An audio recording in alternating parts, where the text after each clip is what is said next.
ज्ञान की कोई बहुत ज्यादा पूछ नहीं है, वैराग्य की कोई ज्यादा पूछ नहीं है। इसलिए जब जिसकी उपयोगिता नहीं होती है तो वह जर्जर अवस्था को प्राप्त हो जाता। हे देवी भक्ति, आप चिंता मत करो, आप वृंदावन आ गई हैं ना, वृंदावन आ गई हैं, भगवान श्री हरि की कृपा से सब अच्छा हो जाएगा। भक्ति प्रार्थना करती है कि हे नारद जी, आप कृपा करके मेरे पुत्रों को आप ठीक कर दें। नारद जी ने ज्ञान और वैराग्य के कानों में जाकर के मंत्र देते, वेद वेदांत घोषश्च गीता पाठैर मुहुर्मुहुः। वेद वेदांत का घोष सुनाया, गीता के पाठ को सुनाया, लेकिन उससे भी कोई हल नहीं निकला। वेद वेदांत पाठैश्च गीता पाठैर मुहुर्मुहुः। कहते हैं कि इन सभी पुराणों को सुना देने के बाद भी ज्ञान और वैराग्य मूर्छा से जाग नहीं पाए। जब नहीं जाग पाए तो भक्ति महारानी को बड़ी चिंता हुई कि मैं ऐसी भूमि पे आ गई कि मेरे दोनों पुत्र जो है मूर्छा अवस्था में प्राप्त हो गए, अब मैं करूं तो क्या करूं। नारद जी से कहने लगी भक्ति कि मैं वृंदावन का परित्याग करके मैं कहीं अन्यत्र चली जाऊंगी। नारद जी ने कहा कि हे भक्ति, तुम भगवान की सबसे अत्यधिक प्राण प्रिया हो। हे भक्ति, तुम जहां पर जिसके घर में रहती हो, भगवान याति नीच गृहेष्वपि। भक्ति के महत्व का वर्णन नारद जी कहते हैं कि हे भक्ति, तुम कभी भी वृंदावन का परित्याग करके तुम कभी भी मत जाना। श्री कृष्ण चरणाम्भोज स्मर दुखम गमिष्यति। हे भक्ति महारानी, आप केवल भगवान के श्री कृष्ण के चरण का आश्रय ले लें, आपके सारे दुख दर्द सब खत्म हो जाएंगे। यह मार्ग, यह रास्ता नारद जी बता रहे हैं।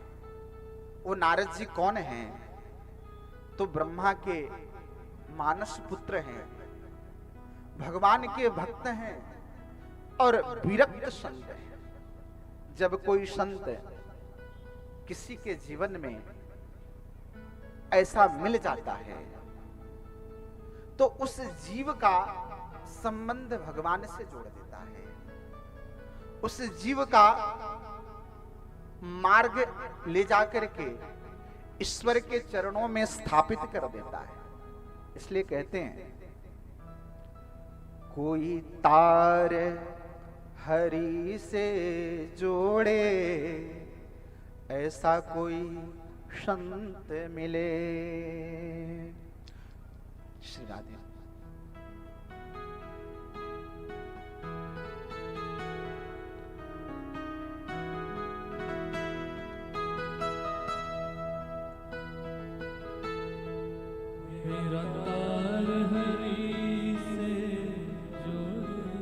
नारद जी भक्ति के महत्व का वर्णन करते हैं। कहते हैं कि हे भक्ति महारानी, आप वृंदावन का कभी परित्याग मत करना। श्री कृष्ण चरणाम्भोज स्मर दुखम गमिष्यति। आप भगवान के श्री कृष्ण के चरणार विंदों का स्मरण करो, आपके सारे दुख कष्ट सब दूर हो जाएंगे।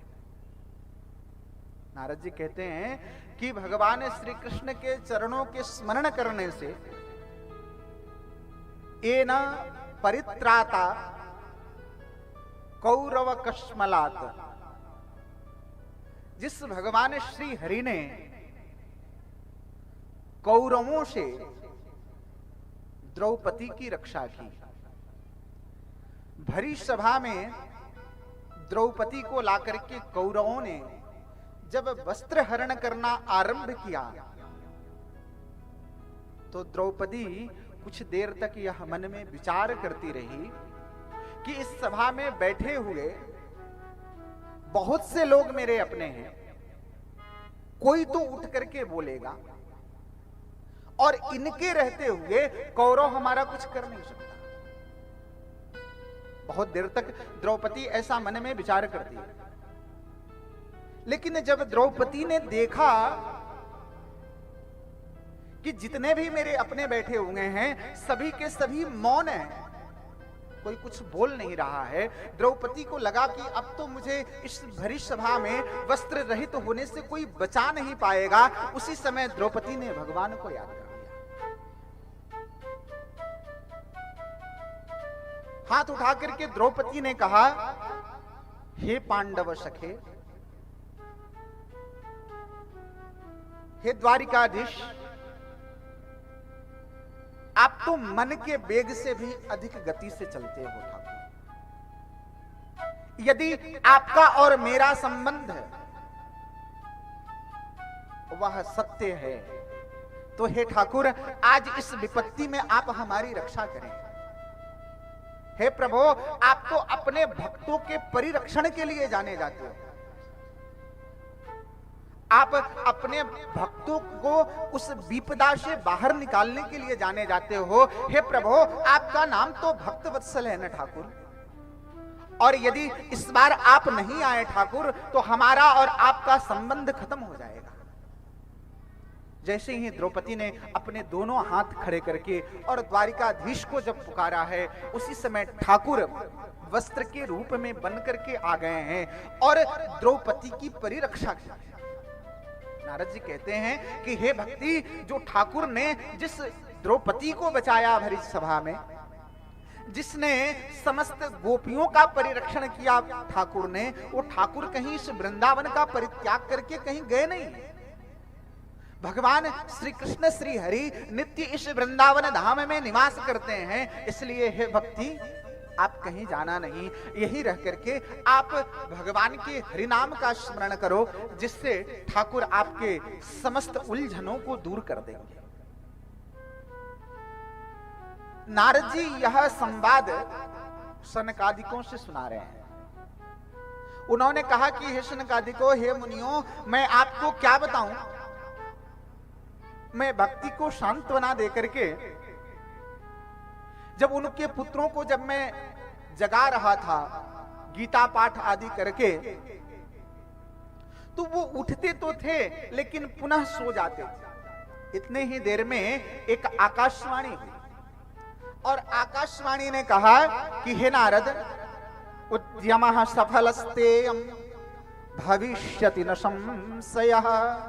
हे नारद, आपका उद्यम, आपका परिश्रम यह सफल होगा, लेकिन आप सत्कर्म करो। और सत्कर्म का स्वरूप कोई आपको महात्मा बताएगा, कोई आपको सज्जन पुरुष बताएगा। जैसे ही यह आकाशवाणी नारद जी ने सुनी तो नारद जी वहां से निकल पड़े। मन में विचार करने लगे कि कौन ऐसा महात्मा मिलेगा मुझे जो मुझे सत्कर्म का स्वरूप बता सके। जब रास्ते में चलने लगे तो बहुत सारे आश्रम मिलते। लोगों को यह पता चला कि रास्ते से नारद जी आ रहे हैं और नारद जी महाराज स्वयं सत्कर्म का स्वरूप पूछ रहे हैं, तो बहुत बड़े बड़े महात्मा रास्ता छोड़ दिए कि जो ब्रह्मा के मानस पुत्र हैं, भगवान नारायण के परम भक्त हैं, वैसे नारद जी को जब सत्कर्म का स्वरूप नहीं पता तो हम क्या बताएंगे। मुंह की भूता कियंतस्तु पलायिता। नारद जी कहने लगे कि हे ऋषियों, हे सनकादिकों, मैं क्या बताऊं, मुझे सत्कर्म का स्वरूप पता नहीं चला। सनकादिकों ने कहा, नारद जी आप चिंता करते हैं? अरे सत्कर्म कुछ भी नहीं है। सत्कर्म का मतलब और कुछ नहीं है, श्रीमद् भागवत की कथा का पान करेंगे, श्रीमद् भागवत की कथा के पान से भक्ति के मनोरथ की सिद्धि हो जाएगी। नारद जी ने कहा कि एक बात बताइए,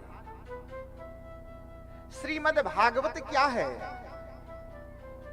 वेदों का सार है, वही तो श्रीमद् भागवत है। तो मैंने जब समस्त वेदों को सुना दिया पढ़ करके, गीता को सुना दिया, उपनिषद का पाठ कर दिया, तो जब उससे ज्ञान और वैराग्य की जब मूर्छा नहीं गई तो क्या श्रीमद् भागवत से ज्ञान और वैराग्य की मूर्छा चली जाएगी? सनकादिकों ने कहा, नारद जी एक बात बताइए,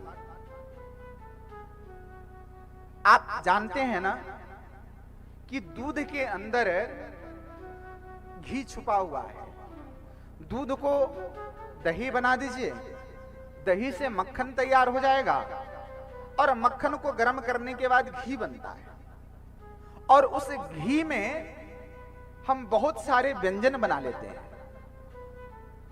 अब नारद जी कोई ये कहे कि भाई घी तो दूध के अंदर है, तो जो कार्य घी कर सकता है वही कार्य दूध भी कर दे, ऐसा होगा क्या? हम दूध से चाह करके भी हम पूड़ी नहीं बना सकते, उसमें घी चाहिए ही चाहिए। तो जो कार्य घी कर सकता है वो दूध नहीं कर सकता, जो कार्य तेल कर सकता है वह सरसों या तिल नहीं कर सकता। हे नारद जी, ठीक वैसे ही जो कार्य श्रीमद् भागवत महापुराण से संभव है वह अन्य किसी वेद वेदांत धर्म शास्त्रों से संभव नहीं है। इसलिए यह श्रीमद् भागवत महापुराण को आप श्रवण कराएं तो ज्ञान और वैराग्य की मूर्छा दूर हो जाएगी। नारद जी ने कहा कि ठीक है, तो आप मुझे इस कथा का आप मुझे श्रवण कराएं और मैं आपके श्रोता के रूप में रहूंगा। शनकादिकों ने कथा सुनाने का निश्चय कर दिया। जब निश्चय किया तो नारद जी श्रोता के रूप में बैठ गए, शनकादिक वक्ता के रूप में बैठ गए। कथा कहां पर आरंभ हो तो एक सुंदर जगह का चयन हुआ। गंगा द्वार समीपे तु तटमानंद नामकम।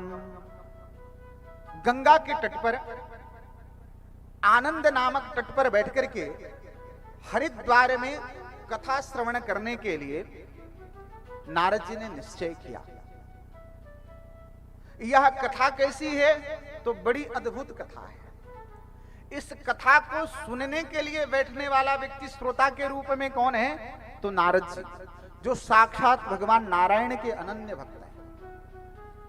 इस कथा के वक्ता कौन है? तो परम विरक्त संत शिरोमणि सनकादिक, जो अहरनिश भगवान की लीला गाते हैं। ऐसे अद्भुत श्रोता और वक्ताओं का मेल है।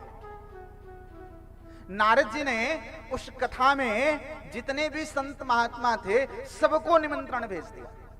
कहा कि हरिद्वार में आनंद नामक तट पर श्रीमद् भागवत कथा का आयोजन हो रहा है, आप सब आए। उस कथा में बड़े बड़े महात्मा, बड़े बड़े ऋषि महर्षि जो तपस्या में बैठे हुए थे, उन्हें यह पता चला कि गंगा के तट पर श्रीमद् भागवत की कथा हो रही है। सनकादिक कथा श्रवण कराएंगे, नारद जी श्रोता के रूप में बैठे हुए हैं। ऐसी अद्भुत कथा पता नहीं इस जीवन में दोबारा मिले या न मिले। सारे के सारे संत महात्मा, भृगु वशिष्ठस्य वनश्च गौतमो मेधातिथिर देवल देवरात, ये जो महात्मा बड़े बड़े अमलात्मा विमलात्मा बैठ करके कंदराओं में अन्न जल का परित्याग करके जो तपस्या में लीन थे, जब उन्हें यह पता चला, वशिष्ठ च्यवन गौतम भृगु अंगिरा, ये सारे के सारे महात्मा उस कथा में आने लगे कि हरिद्वार के पावन तट पर यह कथा आयोजित हो रही है। देवताओं को पता चला, वो भी हरिद्वार के तट पर कथा सुनने के लिए आने लगे। यह बड़ी अद्भुत कथा है, जिस कथा में बड़े बड़े अमलात्मा विमलात्मा ऋषि महात्मा अपनी तपस्या को छोड़ करके और भागवत कथा सुनने के लिए उपस्थित हो गए। यह भागवत कथा जब प्रारंभ हुई, सनकादिक श्रीमद् भागवत के महात्म्य का वर्णन करते हैं।